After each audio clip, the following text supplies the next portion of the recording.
Hi friends, welcome to my YouTube channel. എല്ലാവർക്കും എൻ്റെ പുതിയൊരു വീഡിയോയിലേക്ക് സ്വാഗതം. അപ്പോൾ ഇന്ന് ഞാൻ വന്നിട്ടുള്ളത് കുറച്ചധികം പിസ്താഷെല്ലായിട്ടാണ്. പിസ്താഷെല്ലായിട്ട് നമ്മൾ അധികവും ഉണ്ടാക്കാറുള്ളത് ഫ്ലവറാണ്. പക്ഷേ ഇന്ന് ഞാൻ വെറൈറ്റി ആയിട്ടുള്ള ഒരു ഫ്ലവർ വൈസാണ് ഉണ്ടാക്കാൻ പോകുന്നത്. അപ്പോൾ നമുക്ക് അങ്ങനെ ഉണ്ടാക്കുന്നത് നോക്കാം. അത് നമുക്ക് ആദ്യം വേണ്ടത് ചെറിയൊരു ബോട്ടിലാണ്. ഇതുപോലെ വലിയ വായുവായിട്ടുള്ള ബോട്ടിൽ വേണം. അപ്പോൾ എൻ്റെ അടുത്ത് അങ്ങനത്തെ ബോട്ടിലില്ലാത്തത് കൊണ്ട് ഞാൻ വലിയൊരു ബോട്ടിലെടുത്തിട്ട് അതൊന്ന് ഹാഫായിട്ട് കട്ട് ചെയ്ത് കൊടുക്കുന്നുണ്ട്. അപ്പോൾ നിങ്ങളടുത്ത് ചെറിയ ഇതുപോലത്തെ ബോട്ടിൽസ് ഉണ്ടെങ്കിൽ നിങ്ങൾക്ക് അതെടുക്കാം. അപ്പോൾ ഞാൻ ബോട്ടിലൊക്കെ ഒന്ന് നീറ്റായിട്ടൊന്ന് കട്ട് ചെയ്തിട്ട് എടുത്തിട്ടുണ്ട്. ഇനി നമുക്ക് ഈ പിസ്താഷെല്ലാം ഓരോന്നും ഇതിൻ്റെ മുകളിലായിട്ടൊന്ന് ഒട്ടിച്ച് കൊടുക്കണം.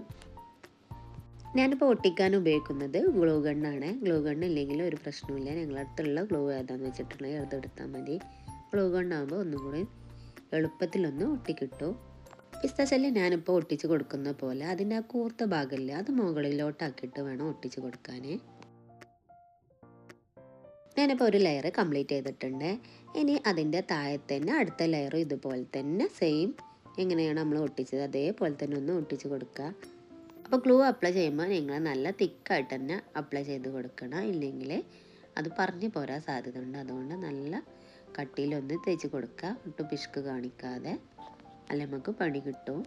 ഇതുപോലെ പിസ്തയുടെ ഷെല്ല് ഉപയോഗിച്ചിട്ട് ടൂലിപ്പ് ഫ്ലവർ ചെയ്യുന്നൊരു വീഡിയോ ഞാൻ അപ്ലോഡ് ചെയ്തിട്ടുണ്ട്. അപ്പോൾ അത് കാണാത്തവർ ഒന്ന് കണ്ടു നോക്കുക. ഞാൻ ലിങ്ക് ഡിസ്ക്രിപ്ഷനിൽ കൊടുക്കാം.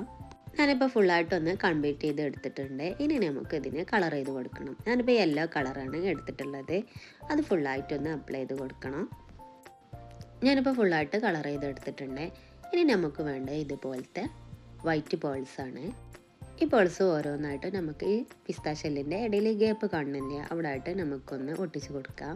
എല്ലാ ഗ്യാപ്പിലും ഒട്ടിച്ച് കൊടുക്കണമെന്നില്ല, നമുക്ക് ഇതുപോലെ ഇടവിട്ടിട്ടൊന്ന് ഒട്ടിച്ച് കൊടുത്താൽ മതി. ഇപ്പം നമ്മൾ ഫ്ലവർ റൈസ് ഇവിടെ റെഡി ആയിട്ടുണ്ട്. ഇത്രയും സിമ്പിളായിട്ട് നമുക്ക് ഉണ്ടാക്കാൻ പറ്റിയിട്ടുള്ള ഫ്ലവർ റൈസാണ്. നല്ല ഭംഗിയില്ല കാണാൻ. ഞാനിപ്പോൾ ഫ്ലവറൊക്കെ ഒന്ന് വെച്ച് കൊടുത്തിട്ടുണ്ട്. അപ്പോൾ നിങ്ങളുടെ അടുത്ത് പിസ്താഷെല്ലൊക്കെ ഉണ്ടെങ്കിൽ ഇതുപോലൊക്കെ ഒന്ന് ട്രൈ ചെയ്ത് നോക്കാം. നമുക്ക് അടിപൊളിയായിട്ട് എളുപ്പത്തിലൊരു ഫ്ലവർ റൈസ് ഉണ്ടാക്കിയെടുക്കാം. അപ്പോൾ നിങ്ങൾക്ക് ഇഷ്ടമായെങ്കിൽ വീഡിയോ ഒന്ന് ലൈക്ക് ചെയ്യുക, കമൻറ്റ് ചെയ്യുക. അപ്പോൾ അടുത്ത വീഡിയോ ആയിട്ട് കാണും വരെ താങ്ക് യു ഫോർ വാച്ചിങ്.